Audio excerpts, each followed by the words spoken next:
Buenas tardes, buenas noches, buenos días, no sé, según el lugar donde cada uno de ustedes se encuentre. Es un gusto estar con ustedes.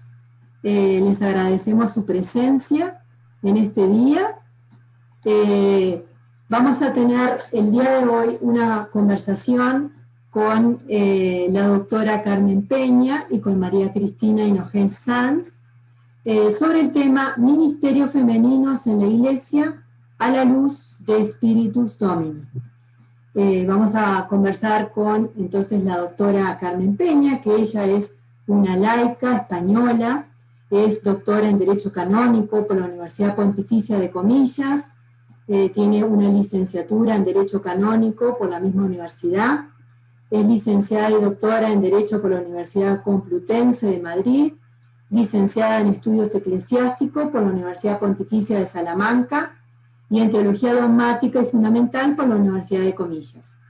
Desde 1996 desempeña los ministerios de Defensa del Vínculo y promotora de Justicia Fiscal en el Tribunal Eclesiástico Metropolitano de Madrid.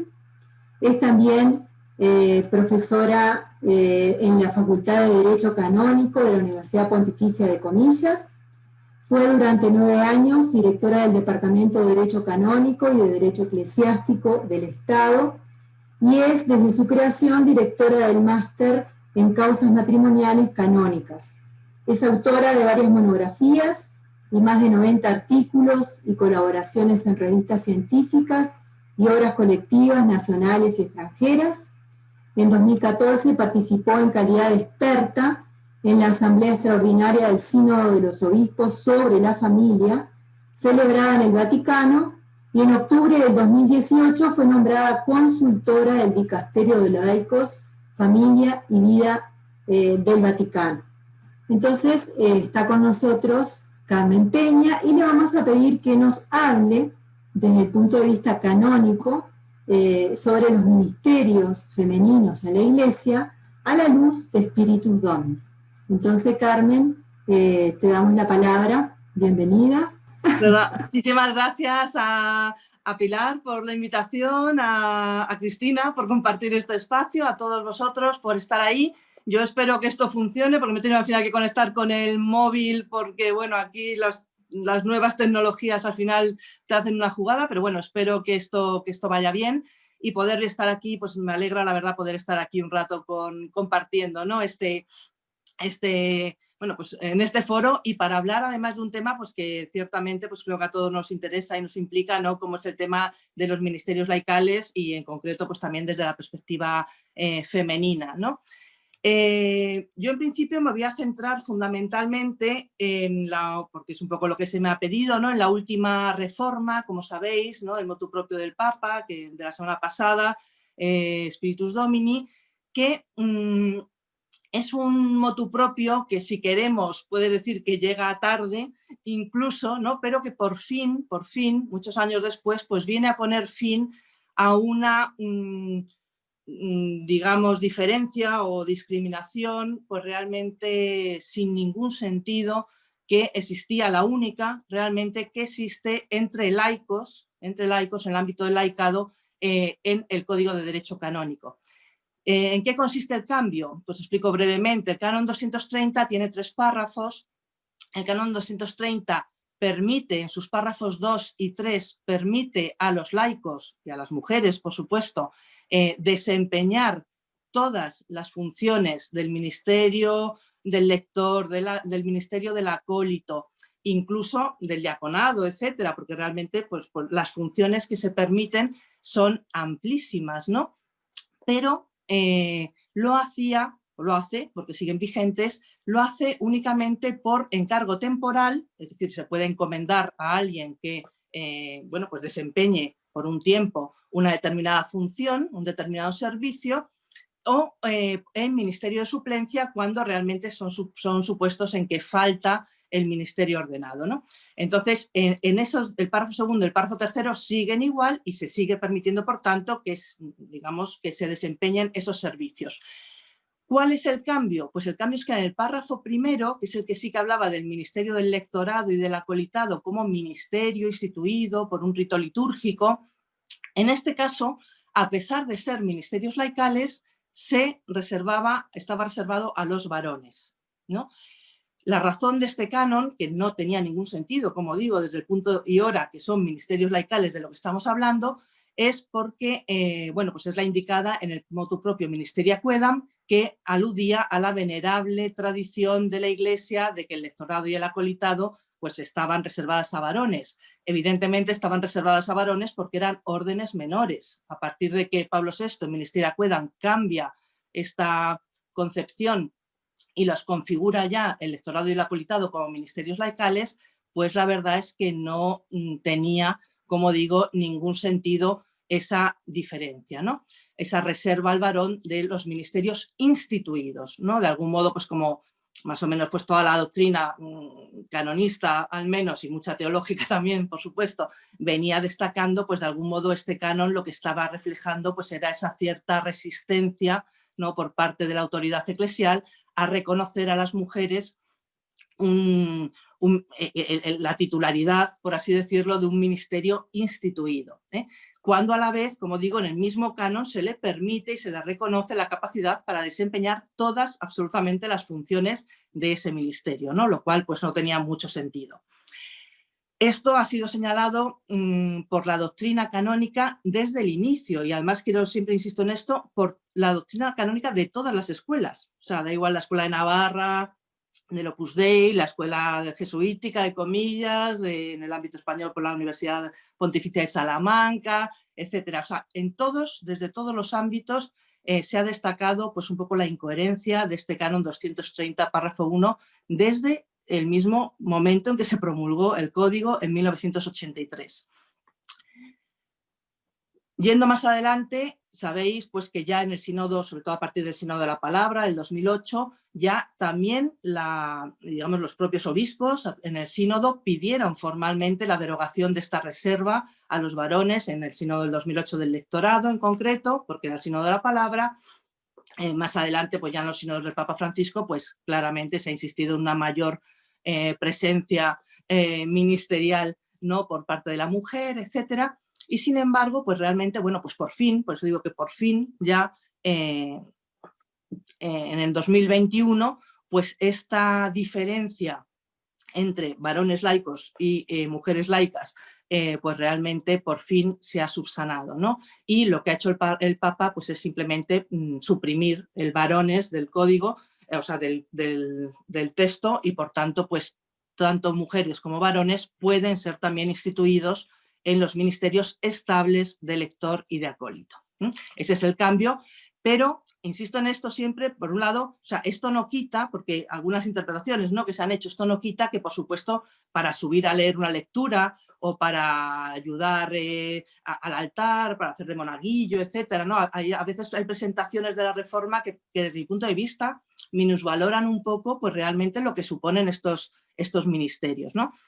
Por supuesto, la gente seguirá subiendo sin necesidad de ser un ministerio instituido a leer, etcétera, seguirá ayudando en lo que se pueda con carácter temporal o en funciones de suplencia, pero el reconocimiento, ya digo, de esta institución, con lo que la institución supone en la Iglesia y con lo que el ministerio instituido pues, supone en la Iglesia, pues sí me parece que es relevante, sobre todo porque, como digo, bueno, pues elimina esa discriminación que realmente no tenía el más mínimo fundamento, más allá de los órdenes menores.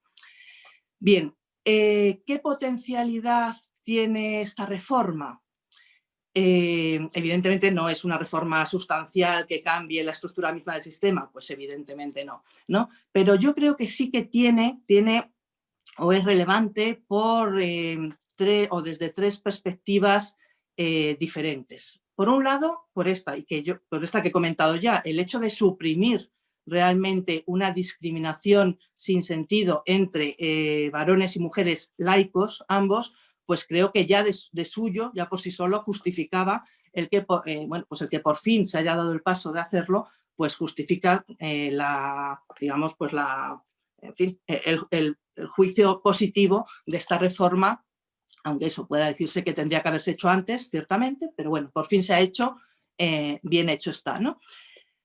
Pero también, como digo, un segundo aspecto sería, y yo creo que no es tampoco, es también interesante, destacar la potencialidad que tienen estos ministerios, porque eso de algún modo, como al final en el ámbito, ¿no?, de la función de santificar, que es donde, o de la función litúrgica también, donde se engloba fundamentalmente estos dos ministerios, pues es verdad que de algún modo, al final, como casi todo se hacía por encargo o por suplencia, por encargo temporal o por suplencia, realmente estos ministerios laicales de lector y acólito es que en la práctica, bueno, y quizás en alguna diócesis no es así, ¿no? Y evidentemente es complicado, pero en términos generales es que tampoco los varones laicos recibían estos ministerios. Estos ministerios seguían estando reservados casi a los candidatos al sacerdocio.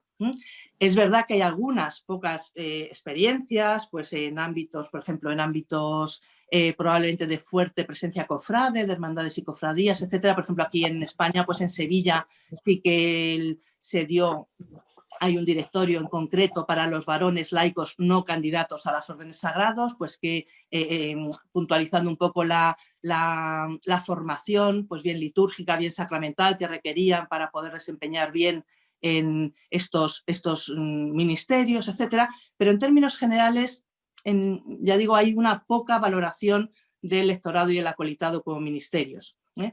Entonces, bueno, yo creo que primero hay que recordar, pues eso, o sea, que tiene su sentido, que estos ministerios no solamente esos subir a leer la lectura, en el caso del lectorado, realmente vienen configurados como anunciadores de la palabra, es algo mucho más profundo, tiene una dimensión catequética, una dimensión evangelizadora y formativa pues mucho más amplia, ¿no? Y creo que hay que acentuarla. Y igual en el ámbito del acolitado, pues no solamente es hacer de monaguillo, ¿no?, y ayudar al altar, sino que también tiene una dimensión, o sea, pues son automáticamente, son por derecho, automáticamente los acólitos son ministros extraordinarios de la Sagrada Comunión y ministros extraordinarios, o sea, y ministros para la exposición y reserva del sacramento. Y esto, además, es decir, de ayudar a lo mejor en el contexto de la Asamblea Eucarística a repartir la comunión, etcétera, tiene una dimensión realmente pastoral importante, por ejemplo, en todo el ámbito de la pastoral de la salud, pongamos, ¿no? Por caso, pues toda la labor que se puede hacer, pues realmente de llevar la comunión a los enfermos, acompañar, todo esto requiere, ¿no? Y realmente pues es contribuir a la función de santificar de un modo muy cualificado. Entonces, bueno, primero, pues eso, ver un poco si con este poner el foco en estos ministerios, pues se reactiva un poco o se revaloriza de algún modo pues las funciones, ¿no?, que tienen estos ministerios, en el caso de que sean ministerios para los que los reciban como ministerios instituidos y estables, pero también incluso, pues ya digo, para todas las fieles que seguirán colaborando por encargo temporal o en funciones de suplencia.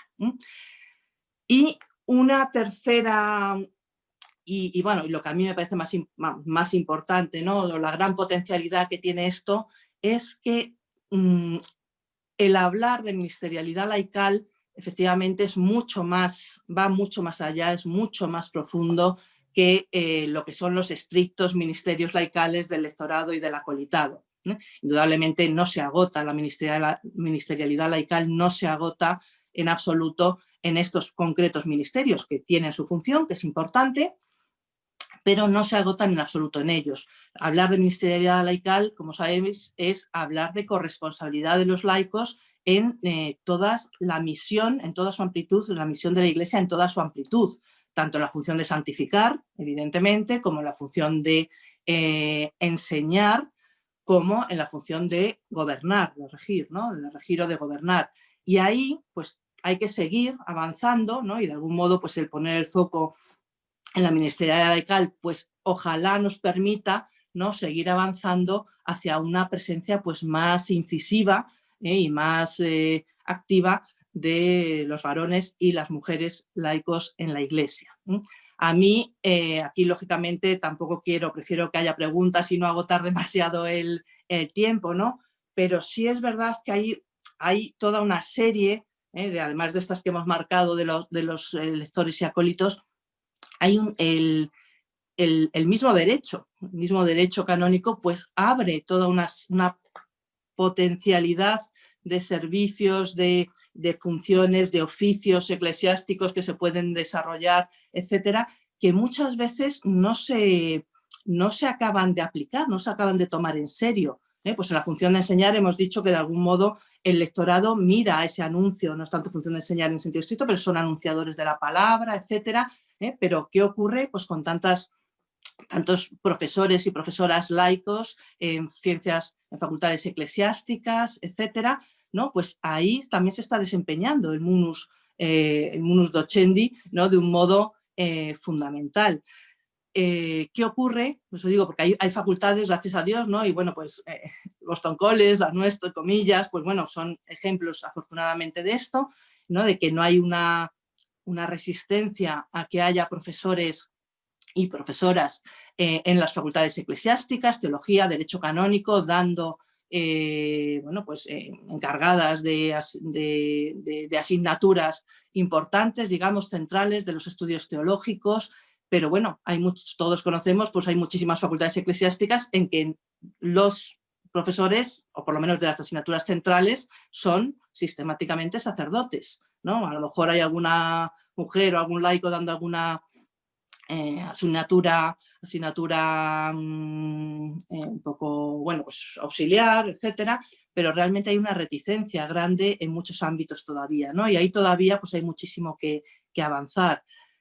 En la función de gobierno, pues bueno, con el concepto de sinodalidad, ¿no? En el curso que se está haciendo, pues la importancia de la participación en consejos, esto es ciertamente importante, pero también hay toda un campo de actuación realmente, digamos, estable y colaboración estable en el ejercicio de la potestad de gobierno, pues asumiendo y encargando a los laicos y a las mujeres puestos de responsabilidad, cargos en determinados, en los distintos ámbitos, ¿no? De lo que supone la potestad de gobierno, ¿no? Por tanto, pues ya digo, yo creo que esta reforma pues es un pasito más, si queremos pequeño, no diremos que no, si queremos pequeño, pues, pero bueno, que va en la línea adecuada, ¿no? Y lo que hay que seguir, pues yo creo, poniendo, ¿no? De manifiesto es que, desde luego, el código en concreto pues abre una multiplicidad de vías que en algunos casos, pues efectivamente sí se aceptan y se aplican sin reticencias, pero en otros ámbitos o en otros casos pues realmente todavía quedaría muchísimo por avanzar para hacerlo real, lo que el derecho ya prevé, ¿no? Luego un paso ulterior ya sería ver, bueno, qué cosas hay todavía que cambiar en el derecho, pues posiblemente también sea otro paso ulterior. Pero yo siempre quiero de algún modo insistir en esto, o sea, que se aprovechen realmente las oportunidades que ya hay abiertas, que en muchos sitios no se están aprovechando, ¿no? Y bien, pues esas eran un poco mis líneas para luego ya el debate, pues lo que queráis. Muchas gracias, Carmen. Y también tú participaste en el sínodo de la familia, ¿no? Y bueno, antes de pasarle a la conversación a Cristina y después abrir a todas las preguntas que también nos están haciendo por el chat y los que quieran participar, ¿cómo fue, como tú también fuiste una de las profesoras del curso de sinodalidad, es bueno que nos compartas un poco también cómo fue esa participación tuya en un sínodo con los obispos? ¿Cómo ves también la Iglesia en este momento, en ese camino hacia la sinodalidad? O sea, ¿esta reforma va en ese sentido? ¿Cómo estás viendo la Iglesia desde la óptica, además desde una Iglesia más hacia la sinodalidad? Bueno, esa ya es una pregunta a traición. A ver, yo lo que puedo decir, la experiencia mía personal en el sínodo, pues la verdad es que fue muy buena, fue una gracia poder estar allí, sobre todo porque, por un lado, pues realmente o sea, casi que a nivel, bueno, pues a nivel como cristiana, digamos, pues bueno, pues por tener esa experiencia y ver ahí pues la universalidad de la Iglesia, en este caso fundamentalmente a través de sus pastores, aunque también pues, había en el seno de la familia pues, matrimonios, laicos, hubo bastante participación y testimonios de los laicos, etcétera. Pero bueno, yo estaba en la secretaría, yo estaba como experta, no estaba como digamos, para dar un testimonio, sino yo estaba como experta. Entonces la verdad es que nuestra labor era redactar los documentos, recogiendo todo lo que salía en la asamblea, en lo que se exponía, etcétera. Y luego ya, pues cuando en los grupos menores, pues introducir esas aportaciones, etcétera. Entonces era una labor muy de secretaría, podríamos decir, en el sentido de redacción de actas, pero bueno, realmente muy interesante desde mi punto de vista, por eso, porque, bueno, uno como profesora estás acostumbrada a leer los documentos ya cuando ya salen, ¿no? Pero ver todo el proceso de elaboración desde dentro, pues la verdad es que es a mí me pareció muy, muy interesante, ¿no? Y bueno, eso os puedo decir, no sé. Vamos a continuar, claro, porque ahora abrimos más el diálogo con los participantes, pero antes vamos a darle la palabra a María Cristina Hinojosa Sanz, que ella es teóloga por la Facultad de Teología Protestante de Madrid CEUT, escritora, especialista en Ministerio Femenino, con varias publicaciones, y bueno, ustedes ya la conocen porque siempre participa con nosotros. Entonces, María Cristina, nos vas a dar también tu visión. Te escuchamos. Buenas tardes a todos. Debo decir que comparto exactamente lo que ha dicho Carmen, aunque yo no sea especialista en derecho canónico, pero desde luego ha hecho un planteamiento que es muy claro y que creo que nos ha venido muy bien a todos por situar en ese aspecto un documento que siempre es importante. A mí me toca destacar otros aspectos de ese documento y empezaría por uno que pasa muy desapercibido cuando los documentos vaticanos cuando estén escritos, las fechas con las que se hacen públicos son siempre fechas muy relevantes. Y se ha elegido la fecha del bautismo del Señor como para dejar muy claro de dónde vienen estos ministerios y dónde van estos ministerios. No es que el bautismo en sí, nuestro bautismo en sí, no es que haya que ponerlo en valor, porque no necesita ser puesto en valor, pero sí es verdad que resaltando la fecha del bautismo se está haciendo como si colocásemos una especie de flecha luminosa sobre la importancia del desarrollo del sacerdocio bautismal, que es fundamental en el camino sinodal. Evidentemente, este documento sí que de alguna manera no digamos que va a ser la base, pero que sí de alguna manera se entronca en ese camino sinodal que está emprendiendo Francisco y en el que tanta insistencia estamos haciendo nosotros desde el curso. Hay un detalle que creo que también ha pasado bastante desapercibido, que todo el mundo se ha quedado con el documento, pero pocas personas han hecho caso a la carta que acompaña al documento. Y la carta que acompaña al documento es una carta muy importante. Tiene párrafos, por supuesto, pues que nos va enlazando, digamos, un poco la historia hasta llegar aquí, porque estos documentos que salen de la Santa Sede no caen llovidos del cielo. Hay una preparación previa, un tiempo previo, digamos, hasta que llega el momento en el que se considera oportuno, por ejemplo, que este tipo de cambios se hayan hecho efectivos. Pero hay un párrafo al final de la carta, que si me permitís os voy a leer, que dice: corresponderá a las conferencias episcopales establecer criterios adecuados para el discernimiento, que ya esa palabra es preciosa, para el discernimiento y la preparación de los candidatos a los ministerios de electorado del acolitado. Y ahora viene lo bueno, o a otros ministerios que consideren instituir. A ver, los documentos de un pontificado tienen, por supuesto, valor por sí mismos de uno en uno. Pero cuando se van leyendo todos en conjunto, todos a la luz, digamos, de la historia que van creando, se van viendo, digamos, como sucesivos eslabones en una cadena que van reafirmando una idea, ¿no? Si, por ejemplo, esto es un ejemplo solo, si, por ejemplo, cuando se hizo público, cuando se redactó y se hizo público Amoris Laetitia, la exhortación, vimos que ya en aquel momento aquello que nosotros siempre habíamos visto en la Iglesia, que era, si me permitís un poco la expresión quizá excesivamente coloquial que utilizamos aquí en España, de café con leche para todos, de alguna manera había quedado como un poquito de lado, porque ya no iba a ser todo exactamente igual para todos y eso no iba a afectar a la unidad de la Iglesia, es decir, la Iglesia iba a seguir unida, aunque ya la uniformidad esa que nosotros entendíamos como una pieza básica ya no tenía por qué darse. Con esta serie de documentos vamos viendo que esa idea va avanzando. De alguna manera, este motu propio de Francisco bebe del sínodo de la Amazonía, donde hemos visto la relevancia de muchos ministerios que, por ejemplo, nosotros no conocemos ya no digo en España, en Europa, porque nuestras comunidades son diferentes. Pero son ministerios que en la Amazonía o en otros países, o en otras zonas, mejor dicho, pues son necesarios. Y bueno, esta frase que les dice a los obispos, los ministerios que consideren instituir, nos tienen que abrir a todos, pero a todos, a la posibilidad de pensar qué necesidades tienen nuestras iglesias locales, que no tienen que ser por fuerza iguales todas, y unas iglesias tendrán unos ministerios en función de sus necesidades y otras podrán tener otros en función de sus necesidades. Hay que recordar que sobre todo en este documento, la teología que fluye, pero desde la primera letrita hasta la última, es la teología del bautismo. ¿Por qué? Porque es muy necesario en el camino sinodal recuperar la teología del bautismo, porque en el bautismo es donde estamos todos igualados.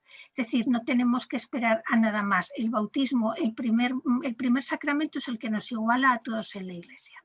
Y por lo tanto, este documento que bebe en las fuentes, digamos, del bautismo, es una prueba evidente de que ese camino sinodal tiene que pasar por ahí.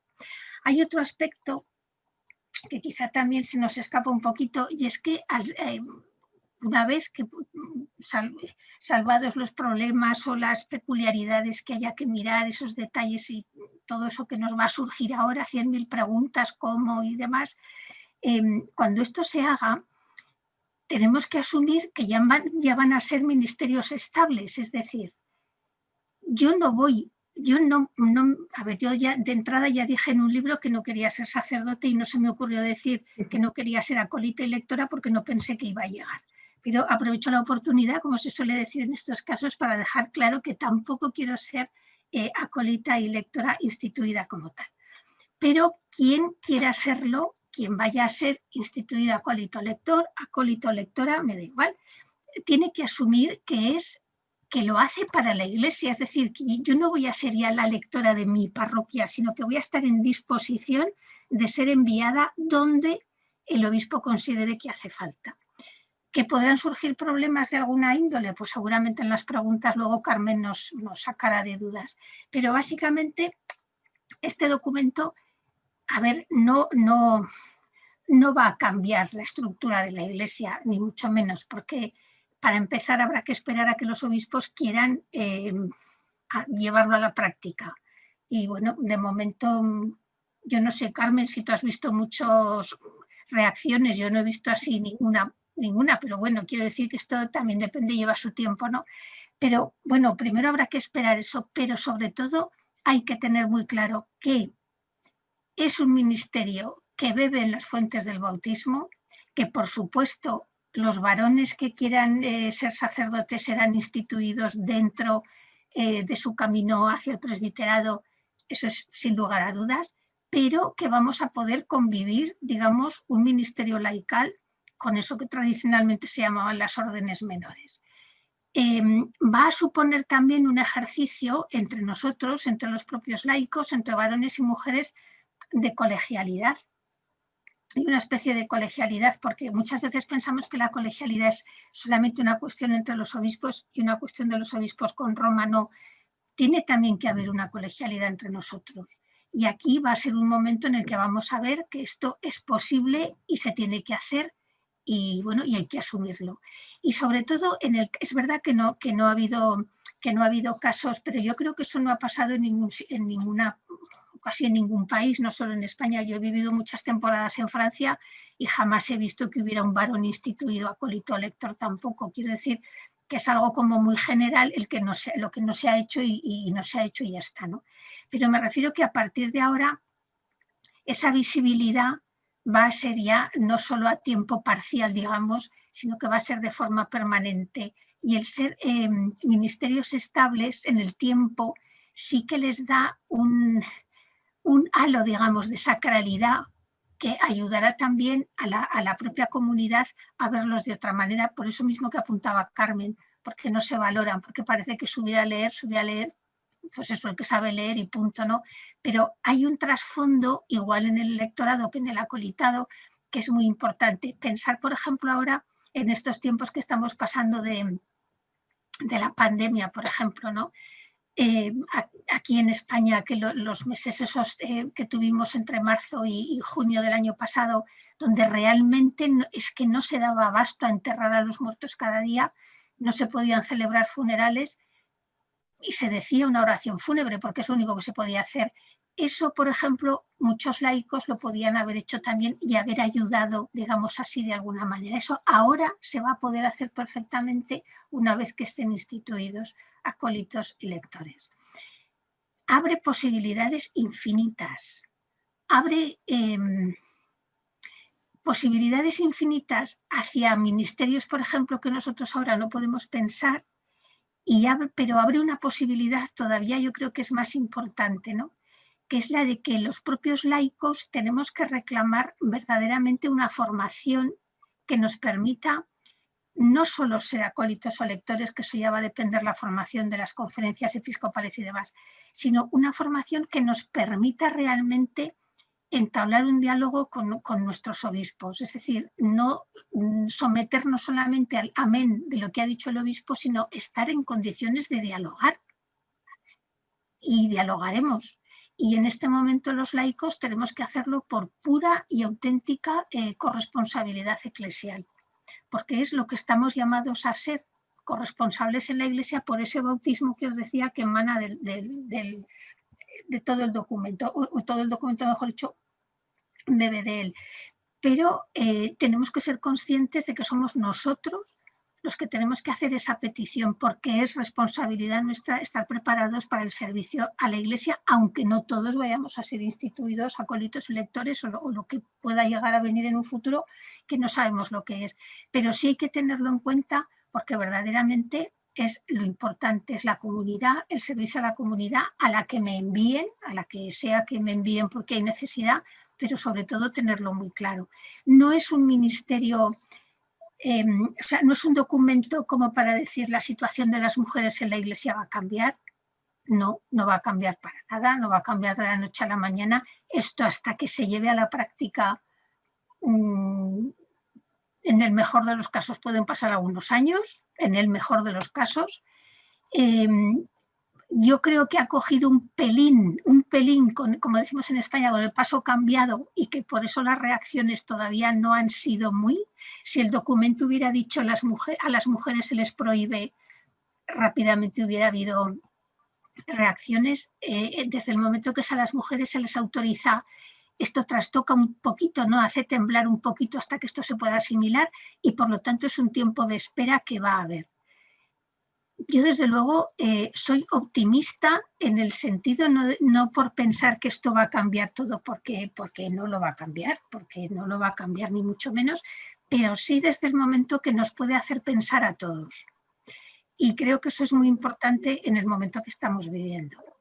Sí que considero que es un apoyo, no sé, quizá un apoyo, no, un elemento más dentro del camino sinodal que estamos emprendiendo. Creo que en ese sentido sí que es muy válido porque es un elemento más a reflexionar, a compartir, a hablar, y me parece que en ese sentido es importante, no para que vaya a cambiar estructuralmente la Iglesia, porque no la va a cambiar, pero bendito sea, aunque haya llegado tarde, aunque podía haber añadido algo más, y a lo mejor haber sido, yo que sé, un poquito más amplio, pero bendito sea de verdad si en el momento que ha llegado, y sobre todo porque ya la propia forma de documento, y esto nos lo podrá explicar Carmen, es un poco, dicho también así en sentido coloquial, es un documento que el Papa ha querido que saliera así.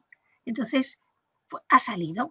Y es consecuencia de muchos sínodos, de recoger el sentir en muchos sínodos, pero sobre todo de recoger un sentir que estaba muy presente en el Sínodo de la Amazonía. Entonces yo creo que, no sé, a partir de aquí, si queréis preguntar algo más, ya podemos empezar un debate.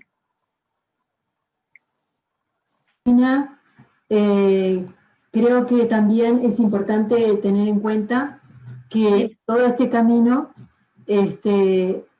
generalmente en la iglesia, la experiencia eclesial es que primero se vive y después se... Claro.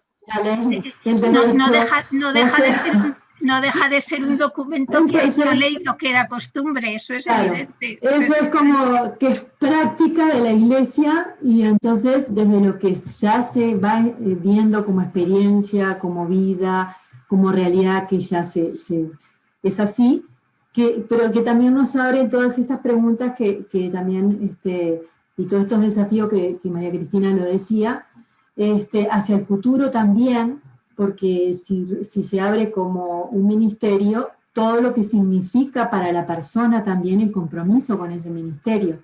Quizás ahora estamos acostumbrados que, bueno, por lo menos en las capillas o en los lugares más pequeños, leemos las mujeres, porque, bueno, como una manera de participar más activamente en la iglesia, pero no tenía, por lo menos en la capilla donde yo permanentemente iba, no teníamos un ministerio ni una, bueno, tú eres la lectora de esta Eucaristía, ¿no?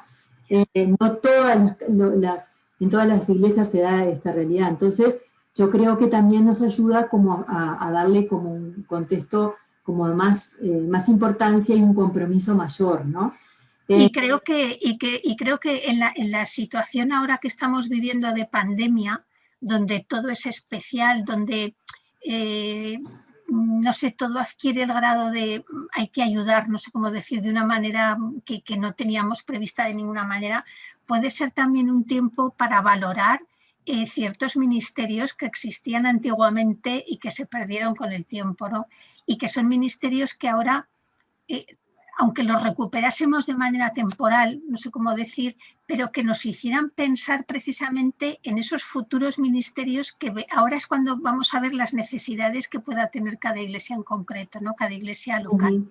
Y por lo tanto, puede ser un buen momento para estar todos atentos y saber hacer propuestas, quiero decir, que realmente puedan fomentar que en un futuro existan ministerios que en este momento, pues no sé, no nos hacemos a la idea de lo que pueden ser, ¿no? Pero que están funcionando, de hecho, en este momento ya como ministerios, aunque no los sepamos valorar como tal. Entonces, por eso digo que hay que estar atentos y, sobre todo, ser conscientes de que esa participación en la iglesia tiene muchas maneras de hacerse realidad. Sí, sí. Bueno, hay varias personas que tienen las manos levantadas, entonces vamos a ir dando la palabra. También hay varias intervenciones en el chat. Una de las preguntas era si las catequistas también tendrían que tener el Ministerio del Lectorado. Bueno, puede ser una pregunta cuando le demos la oportunidad para que Carmen responda. Vamos a darle la palabra al padre Hugo Otto, que fue el primero que levantó la mano. Padre Hugo. Nada, solo decir que estoy muy de acuerdo y soy optimista también en la primera expositora, y la segunda es Carmen, ¿no? No, Carmen es la primera. Carmen y... Cristina. Y Cristina. ¿Tú te llamas? Yo, Cristina. Perdón. Yo veo esto con una riqueza, y si quieren, pues demasiado tarde, y yo quisiera que fuera más adelantada la cuestión, ¿verdad? Pero me ubico desde Latinoamérica, desde Guatemala concretamente, donde tú decías que no puede estar, tiene que estar cerrado desde el momento en que lo hicieron. Es como aceptar la ministerialidad de la que nos habla el sacerdocio ministerial, de la que nos habla el Vaticano II, y de la cual bautizados y bautizadas somos responsables. Aquí hay comunidades donde cada mes va el sacerdote ordenado, donde la gran mayoría, yo diría que el 75-80% son mujeres. ¿Por qué no pueden animar unas mujeres la comunidad? Evangelizar los ministerios que hablabas tú, ¿verdad? Para mí el mayor problema va a estar en la cuestión de la formación, porque es fácil cambiar un canon, pero cambiar la mentalidad reforzada durante siglos y siglos, pues eso ahí creo que es donde va a estar. Yo termino con esto, colaboro en una escuela de pastoral donde da una teología, no como en la facultad, pero en la facultad de los jesuitas, donde yo estoy terminando el trabajo monográfico.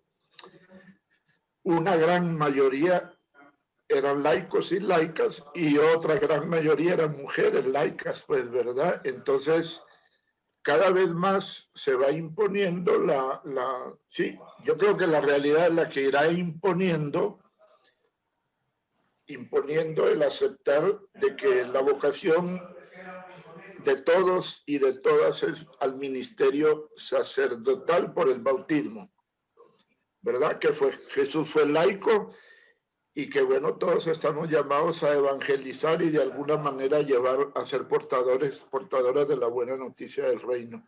Ok, Eso sería gracias. mi aporte. Muchas gracias, Padre Otto. Nora Chiavasa tiene la palabra. ¿Qué tal? Bueno, muchas gracias. Tengo como 2 o 3 dudas. ¿La formación que se recibiría es la misma que vienen recibiendo aquellos que aspiran al orden sacerdotal, al orden sagrado, y entonces recibieron esta formación de lectores y acólitos? ¿Sería la misma ahora que también se instrumentaría para los laicos cuando se haga así más institucional? Esa es una pregunta. La otra es, no tengo claro el tema de los ministerios, porque algunos están hablando de que el catequista es un ministerio, el ministerio de música, el ministerio de redes sociales, o sea, hay como una mezcla entre algo un poquito más institucional y diversas tareas que se llevan a cabo en la vida parroquial, por ejemplo. Y lo otro es esta formación que recibirían los laicos, habilitaría para leer el Evangelio como hacen hoy los diáconos permanentes, que no son sacerdotes, sino que son laicos ordenados diáconos permanentes y que están habilitados a leer el Evangelio. En el caso también sería esa posibilidad, si la formación es la misma, supongo, y toda la parte ritual se mantiene. Muchas gracias. Vamos a darle la palabra al obispo Miguel Perea, después a Mari Luz, y después le abrimos la ronda de contestaciones. Miguel. Eccomi, ¿me escuchan? Sí, un saludo y escuchamos. Un fuerte abrazo desde Italia. Yo soy Miguel, soy colombiano, vivo acá hace como 15 años, estoy acá en Roma. Soy un obispo anglicano y me siento muy honrado y muy agradecido por la oportunidad que me dan de participar. Quería decir solamente 2 cosas, que desde hace muchos años, cuando estaba yo en la catequesis allá en Sudamérica, en Colombia, gracias al esfuerzo, a la visión de los padres claretianos y de los padres escalabrinianos, este proceso de formación de laicos para el lectorado y para el acolitado ya iba muy adelante. Yo siento que lo que el Papa, su santidad, el Papa Francisco, está haciendo es justamente aplicar esa mentalidad misionera latinoamericana, esa visión que permite de alguna manera darle respuesta a esa voz que los laicos han levantado desde hace tanto tiempo y que se ha hecho más oficial, más fuerte y más clara ahora con el sínodo. Pero creo que sea pacífico que ya los muchachos, inclusive jóvenes en proceso de formación en sus años de filosofía y de teología, ya vienen asignados a las comunidades más lejanas donde el sacerdote no alcanza a llegar con su presencia permanente en los tiempos fuertes, en Semana Santa, en Navidad. Cuando se habla de la diferencia entre el Ministerio de Música y el Ministerio de Lectorado del Acolitado, creo que sea oportuno enganchar el acolitado y el lectorado a lo que eran las órdenes menores. Y esto nos pone en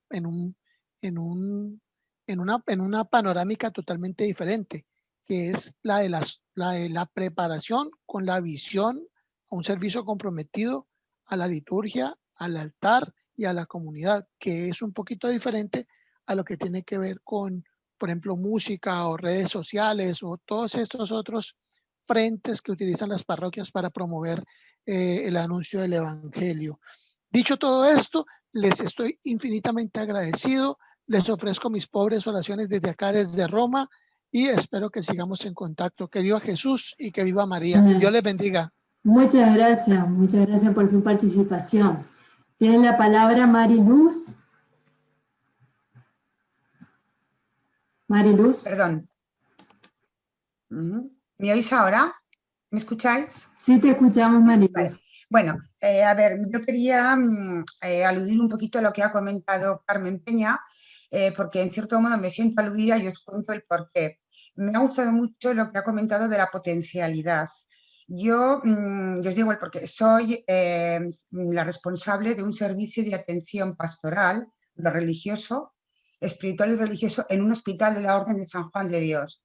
Entonces, cuando ella ha mencionado el acolitado, que realmente son las funciones que desempeñamos, porque yo las desempeño, es una figura propia de estos hospitales, sí que es cierto que me siento reconocida por el hospital, ¿no?, como tal institución, pero no por la Iglesia, ¿no?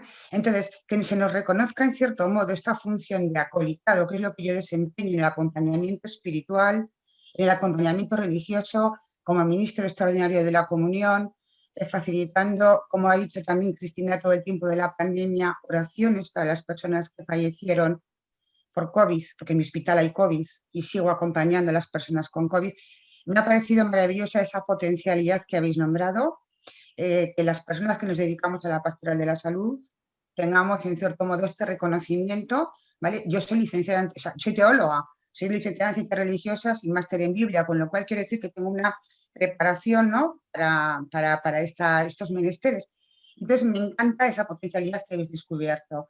Sobre todo también desempeño mi tarea con una persona que ha sido el capellán que ha habido hasta ahora, que es un obispo, y me encanta el tema también de la colegialidad, Cristina. O sea que muchas gracias, me he sentido muy bien en este foro. Simplemente era una opinión y que quería destacar, una experiencia. Gracias. Muchas gracias, Mari.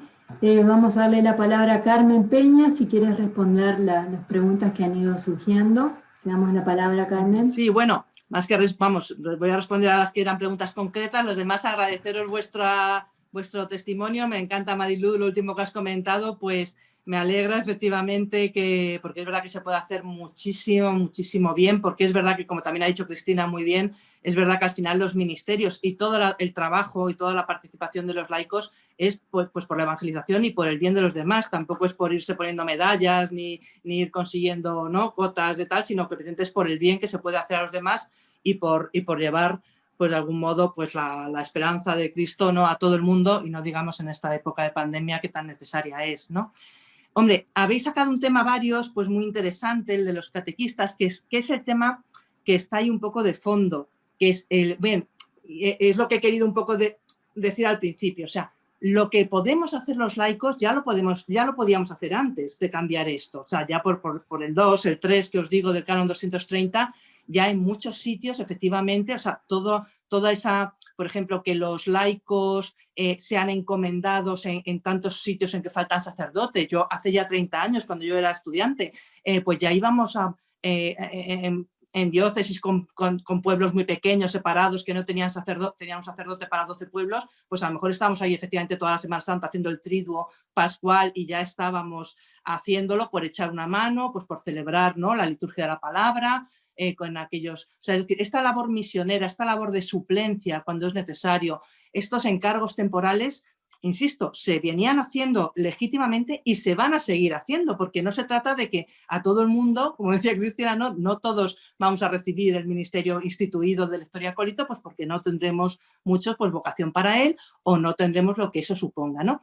Entonces, aquí hay otro segundo punto que es verdad que es el que está teológicamente quizás más en discusión, de decir, bien, hay que institucionalizar, me ha gustado mucho lo que ha dicho Cristina al final, ¿no?, de cómo el Papa abre al final a que las iglesias particulares puedan efectivamente ir viendo necesidades y crear otros ministerios instituidos, pero es verdad que ese es un punto que es complejo, ¿no? Claro, se han identificado hasta 70 ministerios, pues eso, de catequista, lector, agente pastoral, pastoral familiar, etcétera. O sea, puede haber muchísimos servicios y muchísimas funciones que podemos y que debemos, en la medida de nuestra vocación y nuestras posibilidades, pues desarrollar los laicos, ¿no? Claro, hay que instituir todos ellos, o sea, hay que crear los ministerios instituidos todos ellos. Pues hombre, sería probablemente un poco exagerado.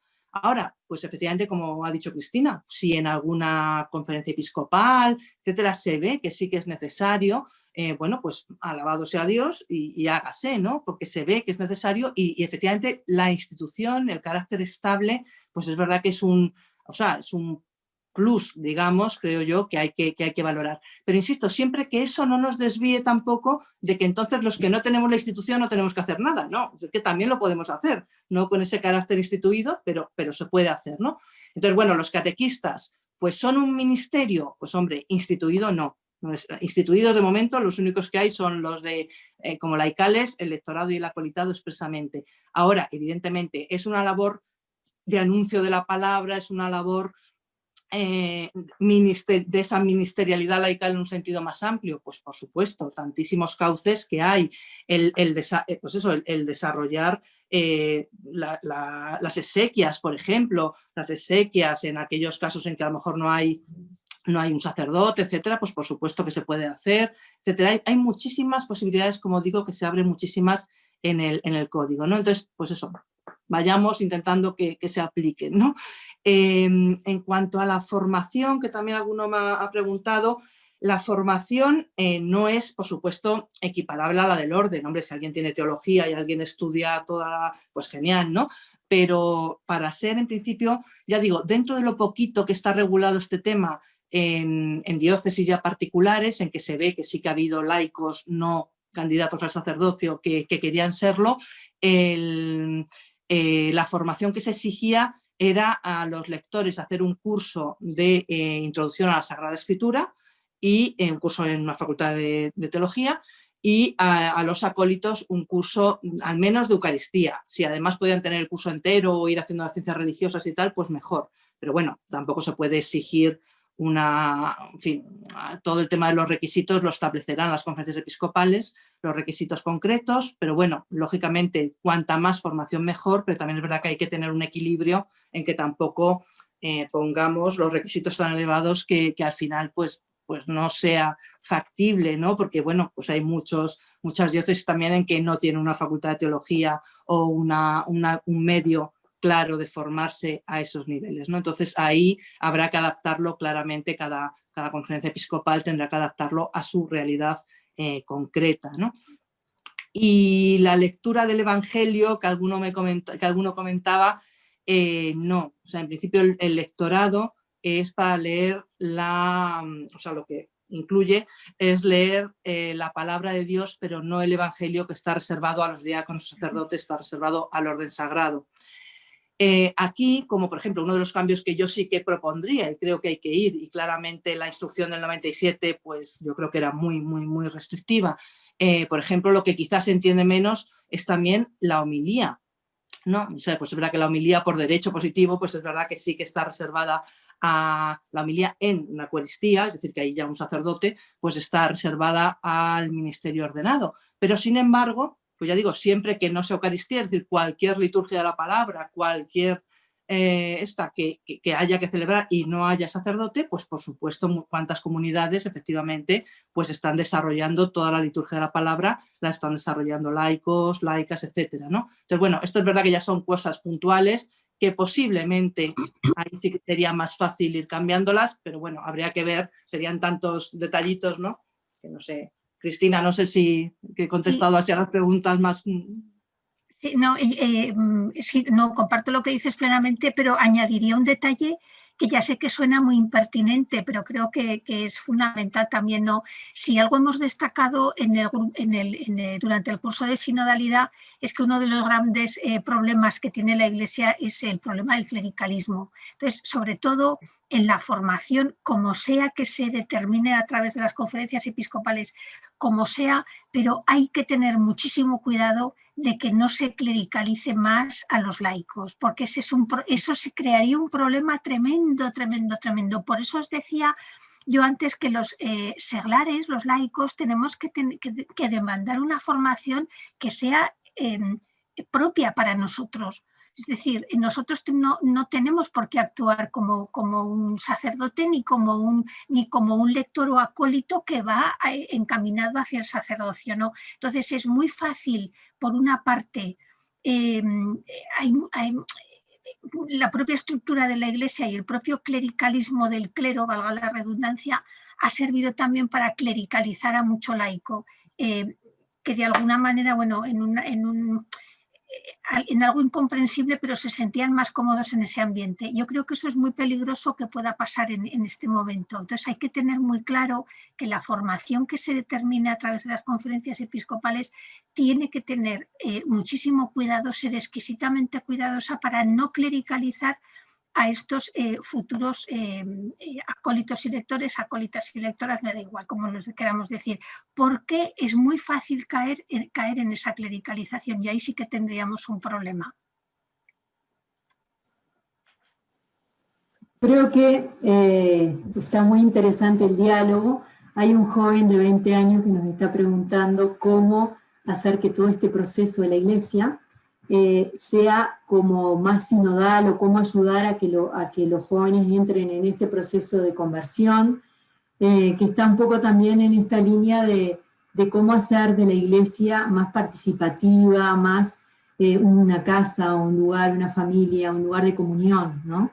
Que los ministerios también tienen que ir hacia ahí. O sea, de nada vale que nosotros organicemos la estructura de nuestra casa y se vuelva una realidad legal, una realidad de cumplir, sino que no tenemos que olvidarnos del espíritu, que es una relación viva, espiritual, con una persona que es Jesucristo, ¿no? Entonces, creo que desde esa experiencia, creo que es también el trabajo de enamorar a las personas y enamorar también a los jóvenes con todas sus inquietudes, que eso es otro tema, pero lo digo porque para darle voz al joven que nos inscribió en el chat, porque también en estos grupos generalmente los que participamos somos más personas con más edades que los jóvenes, entonces darle esta oportunidad para decirlo en voz alta y dar el espacio también para que reflexionemos juntos. Quizás no tenemos respuesta, pero sí nos ayuda a reflexionar. Ahora le voy a dar la palabra a Ariana Díaz. ¿Levantaste la mano? ¿Tiene la palabra, Ariana? Muchísimas gracias, de verdad que sí, estoy muy contenta con este encuentro. Muchas gracias a Carmen y a Cristina. Mucha admiración y muchas preguntas. Voy a tratar de plantearlas y ustedes ven cuáles me pueden contestar. Pero digamos, tal vez para Carmen, ¿qué tendría que pasar canónicamente para la creación de nuevos ministerios? ¿Cuál sería como ese camino? Y también Cristina decía como soñar y pensar propuestas de nuevos ministerios. Entonces, ¿cómo se podrían canalizar? O sea, si uno tuviera como estas propuestas, ¿cuál sería el camino? Me llama mucho la atención también lo que dice el documento del Sínodo Panamazónico sobre soñar nuevos ministerios laicales relacionados con el cuidado de nuestra casa común. Tuve la experiencia de estar de misión por unos meses en la Amazonía y pensaba, por ejemplo, en el Ministerio de las Mujeres Parteras, ¿verdad? O sea, soñar ministerios que sean ligados a la cotidianidad también de la vida eclesial, o sea, que edifican a la comunidad, pero que no necesariamente están ligados, por ejemplo, en este caso, a la liturgia, como los que estamos hablando, ¿verdad? Eso, y también un poco sobre los ritos de institución de estos nuevos ministerios. Gracias. Muchas gracias. Vamos a darle la palabra a Sor Blanca, que también tiene su mano levantada, y después abrimos la respuesta. Buenas. Mi pregunta es, por ejemplo, creo que estos ministerios que están hablando tendrían que ser algo más esquematizado. ¿A qué me refiero? Por ejemplo, cuando uno va a una universidad y dice, bueno, voy a seguir teología, voy a seguir esto, también puede ser eso que puede ayudar a que se dé a conocer mejor. Entonces, no sé si conviene hacerlo así para que haya una diferencia, por lo que he visto que se está diciendo de que si el catequista es un ministerio, si esto, entonces, para darlo a conocer mejor, porque me parece muy interesante esto. Es cierto, como decían, en las misiones, cuando vamos, todos igual podemos hacer una liturgia de la palabra y todo eso, pero si se lo quiere hacerlo como más, eh, no me sale la palabra, institucionalizarlo, entonces Institucionalizar. Ujú. sí sería bueno eso, o sea, que así como uno va a seguir una carrera de teología, de todo eso, saber que también se pueda, no sé, reconocer, como decían. Muchas gracias, Sor Blanca. Lule tiene la palabra, tiene la mano levantada. Sí, muchas gracias. Bueno, sí me parece un avance importante esta modificación al canon. Sin embargo, estaba escuchando a Carmen que dice que no es necesario tener una gran preparación. En mi experiencia, y creo que es muy importante la preparación de los que prestan un servicio y sobre todo de los catequistas.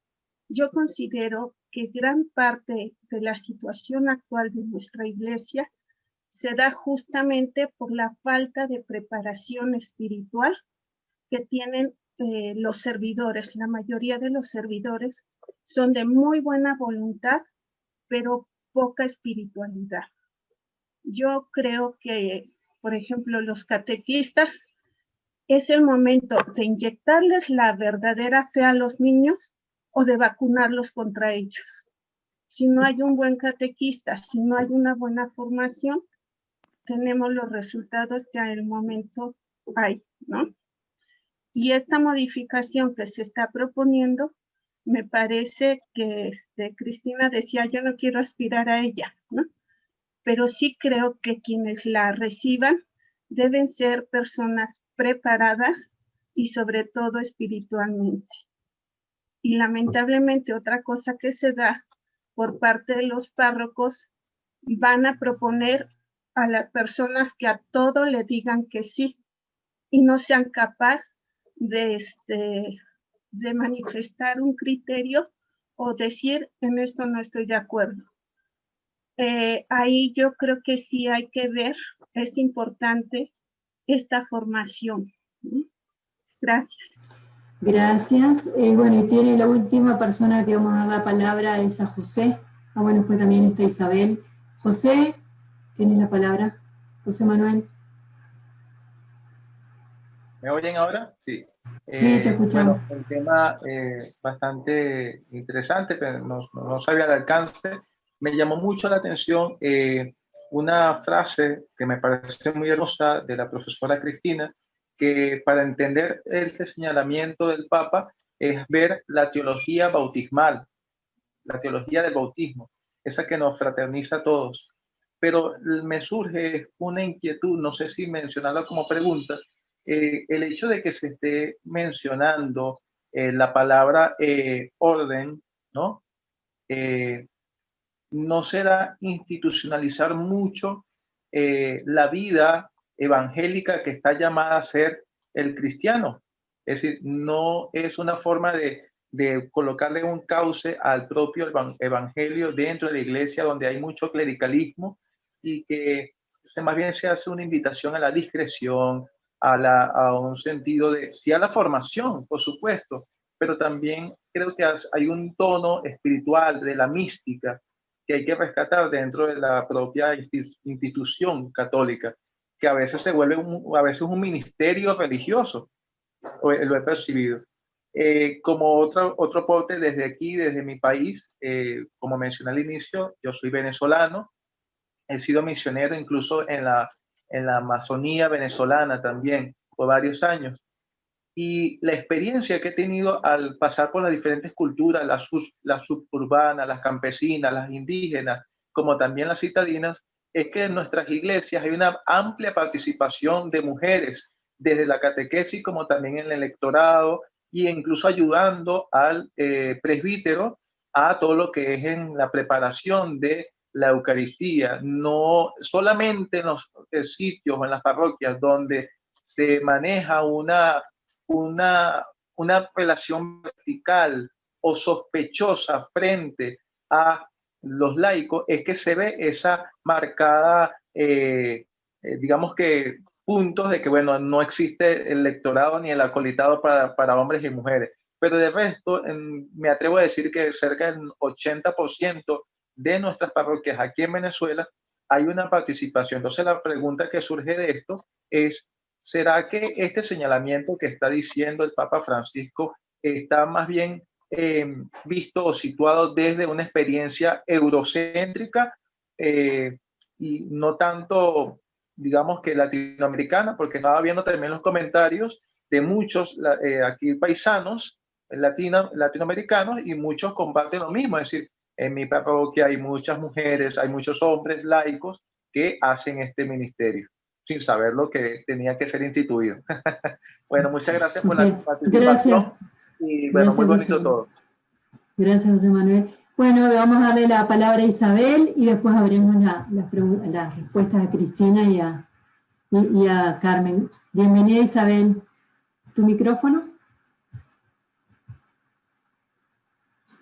¿No te escuchamos? Ahora sí. Gracias por este nuevo encuentro. Gracias por las interesantes intervenciones de Carmen Peña y de Cristina Hinojés, en las que yo quería destacar en este momento, digamos, evocar las comunidades neotestamentarias en donde había una riquísima diversidad ministerial según el testimonio de los escritos paulinos, y esa relación que hay entre carisma y ministerio que tendríamos que tenerla presente también hoy día. Es decir, el carisma como el don del Espíritu para la construcción de la comunidad y el ministerio como el reconocimiento de parte de la comunidad de ese don del Espíritu para la construcción de la comunidad. Y se le encarga. En las comunidades neotestamentarias había una gran diversidad que luego se perdieron y se quedaron polarizados en digamos, los tres ministerios que hoy llamamos ministerios ordenados. Ahora bien, con el proceso de sacerdotalización y de clericalización de quienes ejercían estos tres ministerios, también se crearon nuevos ministerios en el transcurso de la historia, por ejemplo, como fue se necesitaban mujeres que participaran en el bautismo de otras mujeres adultas. Entonces apareció el diaconado femenino. Dejaron de necesitarse las mujeres adultas se perdió el bautismo de mujeres adultas, entonces se perdió este ministerio. Pero por otra parte, dentro de ese proceso de clericalización, esos nuevos órdenes que eran el del cuidado de la puerta, el del exorcista, el del acólito y del lector, se convirtieron en escalones para acceder a los ministerios ordenados, pero propiamente en virtud de la visión sacerdotal. En la recepción del Vaticano II, donde hay una propuesta que modifica la comprensión de los ministerios eclesiales, el Papa Pablo VI, en Ministeria Quaedam, acabó con el subdiaconado, que era un escalón dentro del proceso de acceso al sacerdocio, y con dos de los que se llamaban órdenes menores, que eran el exorcista y el de la puerta, el hostiario. Solamente quedaron dos. Y el documento establece, es decir, como ministerios estables. Obviamente el canon establecía para varones laicos. Pero también el Papa Pablo VI en Evangelii Nunciandi habló de ministerios diversificados. Y creo que algunas de las preguntas que hacían anteriormente es interesante, porque dice que los seglares pueden sentirse llamados o ser llamados a colaborar en el servicio a la comunidad. Y hay una lista muy larga, la primera lista de ministerios diversificados, como son catequistas, animadores de la oración y del canto, cristianos consagrados al servicio de la palabra, animadores de comunidades, responsables de movimientos apostólicos, etcétera, etcétera. Yo creo que tener esto presente es interesante. El paso que ha dado en este momento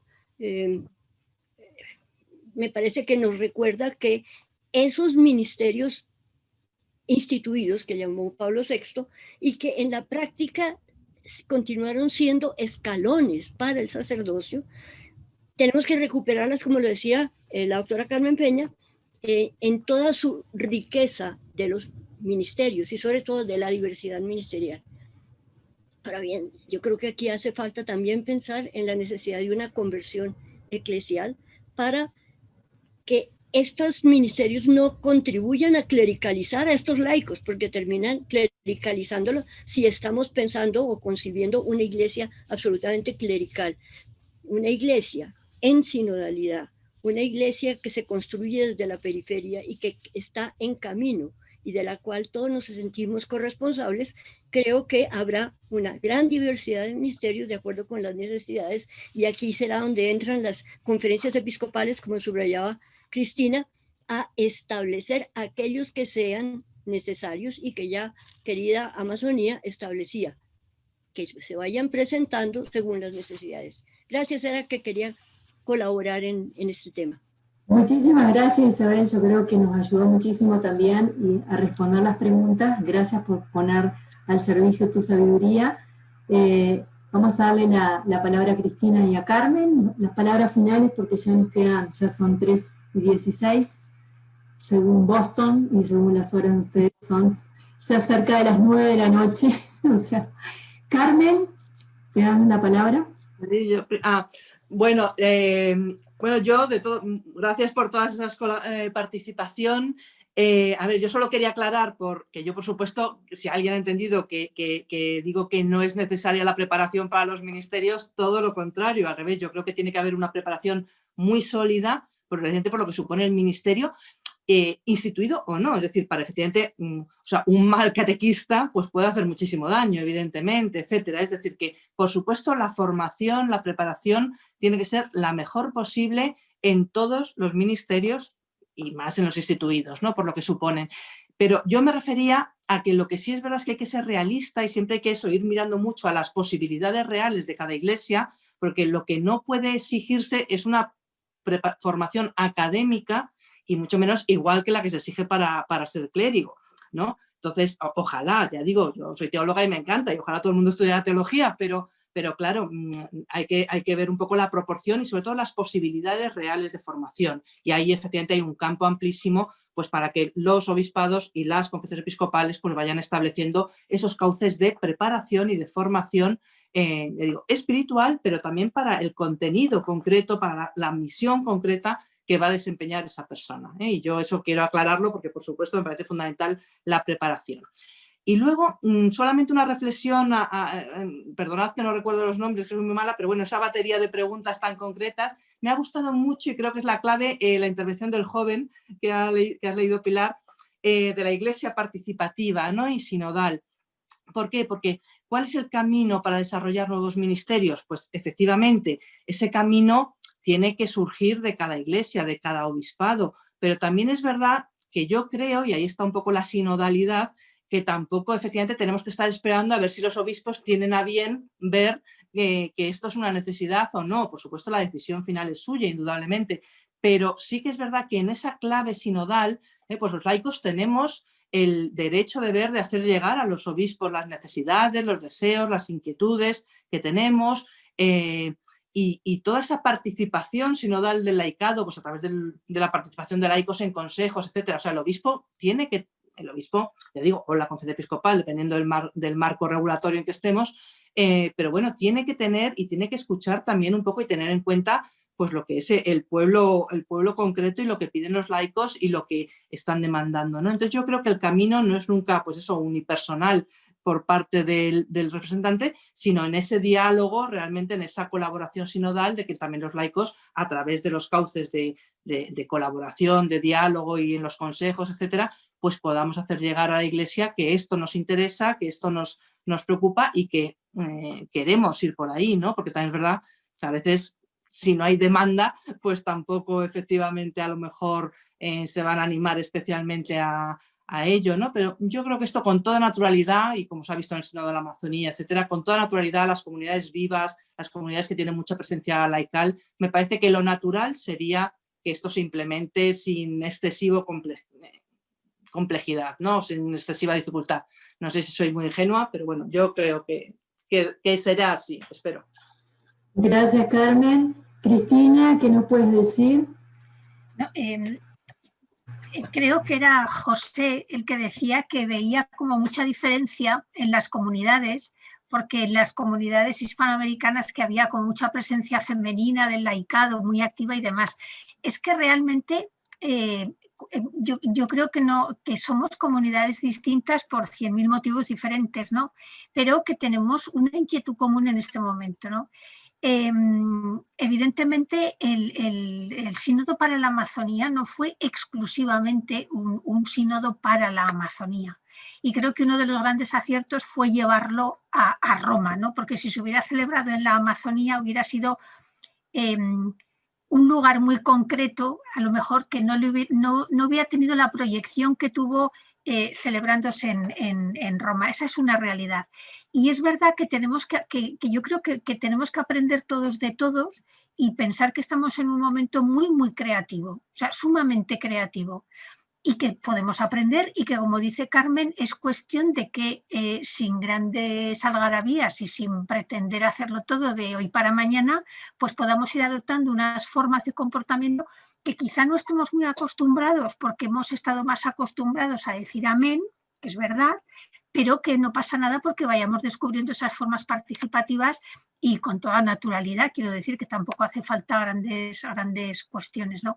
Y por supuesto, referente a la preparación, yo he entendido clarísimamente que Carmen apoyaba la preparación desde un principio, y creo que es esencial la preparación, pero también es verdad que no se puede exigir lo mismo a un laico que vaya a estar dedicado a ese ministerio, lo mismo que a un sacerdote o lo mismo que a otra persona. Es decir, no todo el mundo tiene por qué ser teólogo de carrera ni por vocación, ni hay muchas formas de formarse, valga la redundancia, en la Iglesia, y se pueden tener y podemos tener acceso a ellas y con toda naturalidad, pero sobre todo también es verdad que va a ser algo que los laicos vamos a tener que pedir, y que lo vamos a tener que pedir sabiéndolo hacer, porque no es algo que pidamos para nosotros, es algo que pedimos para nosotros en la Iglesia. Y eso hay que marcar, ese acento, digamos, hay que dejarlo muy claro. Muchas gracias por la participación, gracias por las respuestas. El video de hoy va a quedar disponible en la página Facebook de Boston College, que la puse allí en el chat, así que lo pueden ver ahí la dirección, igual que el video que tuvimos un webinar también sobre catequesis, va a estar allí. Vamos a tener también un evento mañana, que están todos cordialmente invitados.